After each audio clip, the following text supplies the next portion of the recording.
Google held its first Stadia Connect today, officially revealing the details of its upcoming Stadia game streaming service that we've heard about for a while now. This is the service where Google is partnering with AMD on hardware solutions and is hoping to offer a stream-to-home service for playing games. The intention is for Stadia to be usable anywhere, and that will, of course, require a few things, like a decent internet connection. It's not quite anywhere, and also you need a compatible device. Currently, Google lists the compatible or supported devices as, quote, laptops, desktops, Pixel 3, and Pixel 3a for mobile. And beyond that, we're not 100% sure what the requirements are, but we do have some requirements on the internet speeds. And then we also have information on the pricing, the games that'll be available, and other launch timelines. Before that, this video is brought to you by the Gigabyte Z390 Aorus Master motherboard, which comes equipped with one of the more powerful Z390 VRMs for heavier overclocks on the new 9th gen Intel CPUs. The Aorus Master is also one of the few motherboards with a real heatsink this generation, featuring a mix of high surface area fins and looks-oriented cover blocks. Oh, and it's also got updated RGB illumination. Learn more at the link below. The first package that Google will make available will be Stadia Pro, which is a $10 per month plan to allow up to 4K 60 FPS streaming that periodically adds free games, beginning only with Destiny 2 at launch. A $130 Founders Edition, like the name NVIDIA used to confuse everybody, will come with 3 free months of Stadia Pro, and it'll also have a Buddy Pass for 3 months to share with a friend. There will be a controller included and a Google Chromecast Ultra with the package as well, and a Founders Stadia name, which we had to look into what that means in the fine print. Apparently, a Founders Stadia name is, quote, a Stadia name identifying themselves in Stadia with no numerical identifier auto-appended. So this is, as far as forced benefits go to attempt to justify the price of something, this is pretty high up on the list. But beyond that, Stadia Pro launches in November for the FE version, and customers will get that a couple months earlier in the least. Otherwise, everything launches in 2020 with no firm date announced as of yet. Stadia Base is potentially the more compelling service, so Stadia Base won't launch until sometime in 2020. Users will be able to buy and stream games at 1080p 60 FPS with bitrate not firmly identified as of yet. And that's without paying a subscription fee. So you pay for the game, you can stream the game, and that's sort of the start and the end of the transaction. This begins to treat the Google platform more like a standard digital storefront, something like Steam or the Epic Games Store or similar options, rather than a monthly subscription service. Google breaks its streaming solutions into a couple of internet speed suggestions. So based on the infographic on its website, Google says at 720p 60 FPS with stereo sound, Google recommends a 10 megabit per second download speed, although no upload speed is identified right now. 1080p 60 with 5.1 surround recommends 20 megabits per second down. 4K 60 with 5.1 recommends 30 to 35 megabits per second down, but also requires the paid package monthly of Stadia. And this, we should note, is something we've experienced before. So NVIDIA attempted to do its Grid solution, which later was renamed to GeForce Now. And the last time we worked with GeForce Now was at a CES suite as a preview, and NVIDIA had everything hooked up via fiber optic cable in a hotel room with a $300 router. All of this is relevant because in a room full of press, NVIDIA asked if anybody wanted to try GeForce Now and used as its example Titanfall 2, which many of you are likely aware is one of the most latency-sensitive games you could possibly demo. So as far as a stream your games over the internet solution goes, Titanfall 2 should more or less instantly bring out any shortcomings in the latency and in the experience for how the player can interact with a highly timing sensitive game. No one volunteered to play, so I did. And the comment that I made after testing out Titanfall 2 with GeForce Now to the NVIDIA people was, is the latency on this demo because of the hotel internet? By which I was meaning to imply is the bad latency with the really, really laggy feeling response time a result of bad, I gave them an out. Is it a result of the bad internet in the hotel? And they said, yes, the latency is as good as it is because we have fiber optic lines and a $300 router hooked up on internet. So clearly not quite aware of the situation, but I did clarify later. So anyway, the point of that is that GeForce Now was a very serious project and still is, and it's one that NVIDIA really worked on hard for engineering solutions for the problem of latency, for input latency specifically. When you hit a button on the controller, does it feel like the game is responding in the same amount of time as if you're playing it locally on your own system? NVIDIA had a lot of trouble tackling that. They've gotten better, of course, with time, but the initial launch was pretty rough, to be honest. So with Google Stadia, we're curious to see if Stadia will encounter the same learning curve that NVIDIA did, or if they're going to come out of the gate with a more refined solution that can learn from NVIDIA's own research, even though they're not working together. AMD is working with Google on this one. Anyway, these solutions will all encounter latency challenges and making sure that the input feels like it should feel versus a locally played game. The games that are announced as of now and eventually will be available for purchase on Stadia include the following: Dragon Ball Xenoverse 2, Doom Eternal, Wolfenstein Youngblood, Destiny 2, Power Rangers Battle for the Grid, really? Baldur's Gate 3, Metro Exodus, Thumper, Grid, Samurai Showdown, Football Manager 2020, Get Packed, The Elder Scrolls Online, The Crew 2, The Division 2, Assassin's Creed Odyssey, Ghost Recon Breakpoint, Trials Rising, NBA 2K, Borderlands 3, Farming Simulator 19, there's only a couple more, Mortal Kombat 11, Rage 2, Final Fantasy 15, Guilt, Tomb Raider Trilogy, Darksiders Genesis, and Just Dance 2020. Again, that's available for purchase. The only game as of now, today, that comes for free with the subscription for Google Stadia is Destiny 2. Everything else will require a subscription for higher quality streaming, like 4K 60, or just to play the game at all.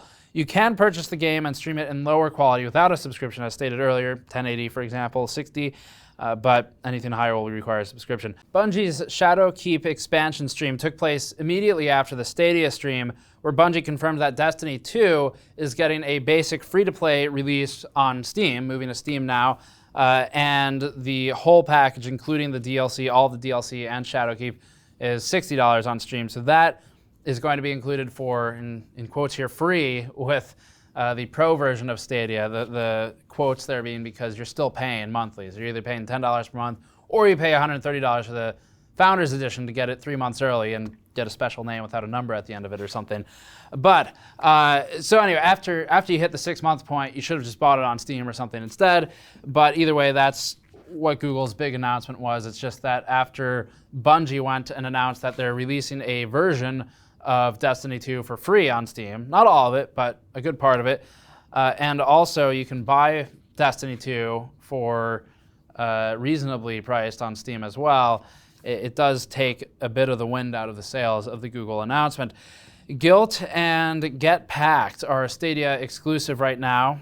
Baldur's Gate 3, notably, is not Stadia exclusive, but it also doesn't have a release date yet. It'll be coming to PC eventually, so you don't have to get Stadia for that.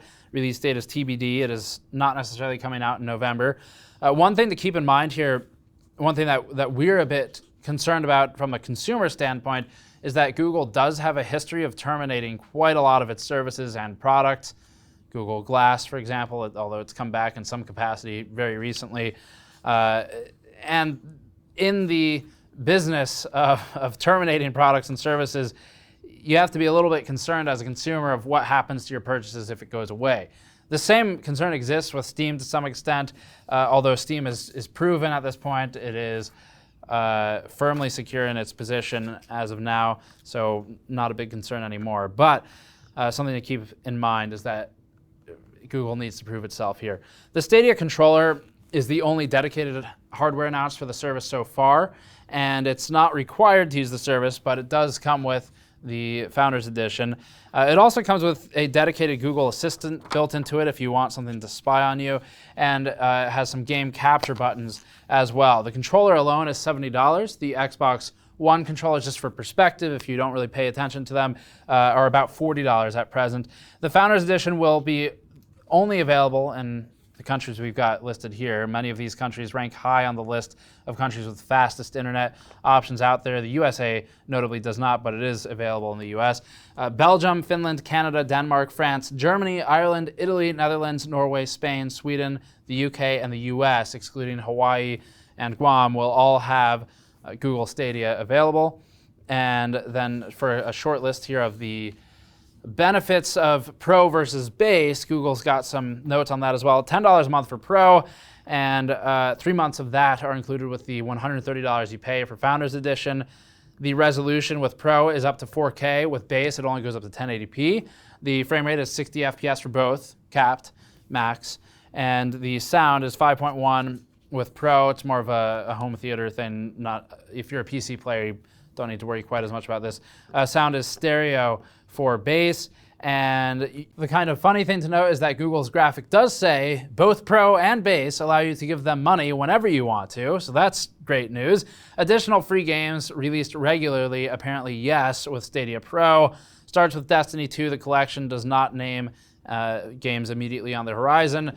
And then Stadia Pro exclusive discounts will be available on apparently select purchases with Pro, but not with Base, although the extent of those discounts is not known yet. So there's a lot of stuff here, a lot of promises where Google needs to prove itself what it's actually planning to do with those benefits. AMD stated in an email to us that the Radeon data center GPUs to support Vulkan and Linux-based code on Google Stadia will be used. This is something we've known for a while now, so this is not news, but it does reassert AMD's partnership with Google on this project. In addition, Google and AMD, this is a quote from them, are offering a wide range of developer tools to optimize performance and capabilities of AMD Radeon GPUs.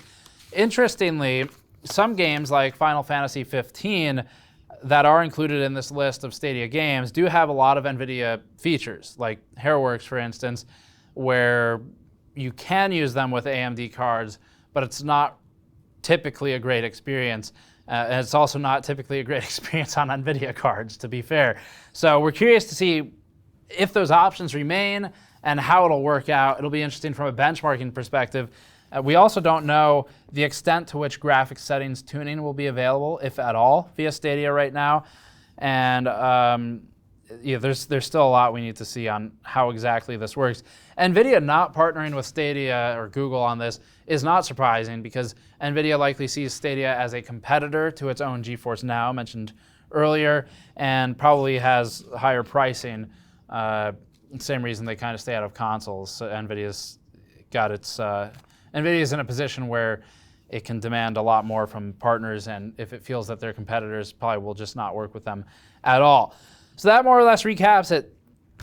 In essence, Stadia Base is you can buy games just like a digital storefront, and that's the start and the end of it, and then you can stream them rather than play them on a local system.